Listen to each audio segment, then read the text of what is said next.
Hello to everyone. Class 6 अब हम अपने chapter number 10 motion and measurement of distance को साइंस से स्टडी करेंगे। मींस हमारा ट्रैवलिंग सेक्शन कैसा था, पहले के टाइम में कैसा था, वो धीरे धीरे कैसे चेंज हुआ और कैसे कैसे हमने लंबे लंबे रास्तों को ट्रैवल करना शुरू करा, वो सब हम इस चैप्टर में पढ़ेंगे। There was a general discussion among the children in Paheli and Bhujo's class about the place they had visited during the summer vacation. Actual में आपकी इस बुक में दो करेक्टर्स हैं, पहेली एंड भूजो, और वो जगह जगह पर जाते रहते हैं और नए नए एक्सपीरियंस करते रहते हैं, जिनके ऊपर पूरी जो स्टोरीज़ होती है, पूरा जो चैप्टर होता है उन्हीं के रिगार्डिंग घूमता रहता है। तो अब भी पहेली एंड भूजो अपनी बारे में बता रहे हैं। उनकी क्लास में डिस्कशन हुई थी about the place they had visited during the summer vacation, उन प्लेसेस के बारे में जहाँ पर वो गर्मियों की छुट्टी मनाने के लिए गए थे। Someone had gone to their native village by train, then a bus and finally a bullock cart. कुछ उनमें से पहले ट्रेन से गए, फिर बस से गए और उसके बाद में उन्होंने बैलगाड़ी पकड़ी। One student had travel by an aeroplane, एक स्टूडेंट अपना एरोप्लेन से गया। Another spent many days of his holidays going on a fishing trip in his uncle's boat.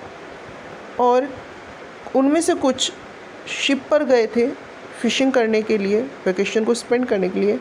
The teacher then asked them to read newspaper article that mentioned about small wheeled vehicle that moved on the soil of Mars and conducted experiments. तब teacher ने एक article पढ़ने के लिए कहा जिसके अंदर छोटे छोटे व्हील्स के बारे में बताया गया था, व्हीकल्स के बारे में बताया गया था, जो मूव कर रहे थे सॉइल के ऊपर और एक्सपेरिमेंट को कंडक्ट कर रहे थे। These vehicles were taken by spacecraft all the ways to Mars. और ये जो एक्सपेरिमेंट था ये मार्स के ऊपर हो रहा था, जो हमारा प्लेनेट है मार्स, तो उसके ऊपर वो जो स्पेस क्राफ्ट था वो मूव कर रहा था। Meanwhile, Paheli had been reading story about ancient Indian and wanted to know how people travel from one place to another in annual time. इस चीज़ को देख करके पहेली के मन में क्वेश्चन उठा कि कैसे पहले के समय में लोग जो थे वो एक प्लेस से दूसरे प्लेस पे जाया करते थे। स्टोरी ऑफ ट्रांसपोर्ट, अब ये हुआ कैसे वो ये बता रहे हैं। Long ago people did not have any means of transport. They used to move only on foot and carry good either on their back or using animals. पहले के समय में लोगों के पास अच्छे ट्रांसपोर्ट नहीं हुआ करते थे। वो जाने के लिए, मतलब एक जगह से दूसरी जगह जाने के लिए वो पैरों से जाया करते थे, मतलब पैदल चल के, या फिर वो जानवरों का इस्तेमाल करते थे, जैसे कि ऊँट हो गए, घोड़े हो गए। For transport along water route, boat were used for ancient time. To being with boat were simple logs of wood in which a hollow cavity could be made. और ट्रांसपोर्ट के लिए लाइक जैसे पानी में जो चलने के लिए ट्रांसपोर्ट चाहिए थे वो एंशिएंट टाइम में बोट का इस्तेमाल करते थे उस टाइम। तो बोट कैसे बनती थी? सिंपल लकड़ी के जो लट्ठे होते थे उनको बांध करके एक बोट तैयार कर दी थी, जो अंदर से होलो हुआ करती थी, मतलब जिसके अंदर हवा होती थी, जो डूबती नहीं थी। Later people learn to put together different pieces of wood and give shape to the boat. और धीरे धीरे बाद में पीपल्स ने सीखा, उन लकड़ी के पीसेस को अलग अलग शेप्स में लगाना शुरू करा और तब फाइनली हमारे पास एक बोट की shape I. This shape imitated the shape of the animal living in water. और ये जो शेप थी ये उन जीवों जैसी थी जो पानी के अंदर रहते थे। Recall our discussion of this streamline shape of fish in chapter 8 and 9। तो आप लोग याद रखिए कि जो शिप की शेप होती है वो कैसी होती है और उसी से ही रिलेटेड किसकी शेप होती है, बोट की।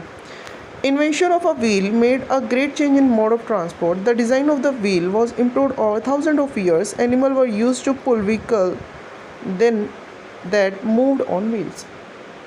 फिर पहिए की खोज हुई और पहिए ने हमारे जो ट्रांसपोर्ट का सेक्शन था उसके अंदर बहुत बड़ा बदलाव ला दिया। पहिए की खोज ने बहुत चमत्कारिकता दिखाई और धीरे धीरे साल से साल में इसमें बदलाव होते गए। अब लोगों ने मीन्स जानवरों के द्वारा अब व्हीकल्स को घसीटा नहीं जाया करता था, अब उन्हें व्हील्स के ऊपर चलवाया जाया करता था। Until the beginning of the 19th century, people still depend on animal power to transport them from place to place. 19वीं शताब्दी तक भी लोग जानवरों पर ही डिपेंड थे ट्रांसपोर्ट को चलवाने के लिए. The invention of steam engine introduced a new source of power. Railroads were made for steam engine drive carriage and wagons. और जब स्टीम इंजन्स का आविष्कार हुआ तब लोग एक नए मोड ऑफ ट्रांसपोर्ट से मिले जो कि रेलवे सेक्शन था, और उसी रेलवे सेक्शन ने क्या करा, हमें रेलवे रोड प्रोवाइड करवाए. मीन्स हमारे जो एंशियंट टाइम से अब तक था ट्रांसपोर्टेशन वो धीरे धीरे इम्प्रूव हुआ. पहले लोग पैदल थे, फिर वो घोड़ों गाड़ी पे आए, जानवरों पे आए, फिर उसके बाद वो इंजन्स पर आ गए, सारे मोड ऑफ ट्रांसपोर्ट आ गए, फिर वो पानी में चलने लगे. तो कहने का मीन्स धीरे धीरे बदलाव होता रहता है. तो ऐसे ही हमने अपने ट्रांसपोर्ट के अंदर भी चेंज देखा.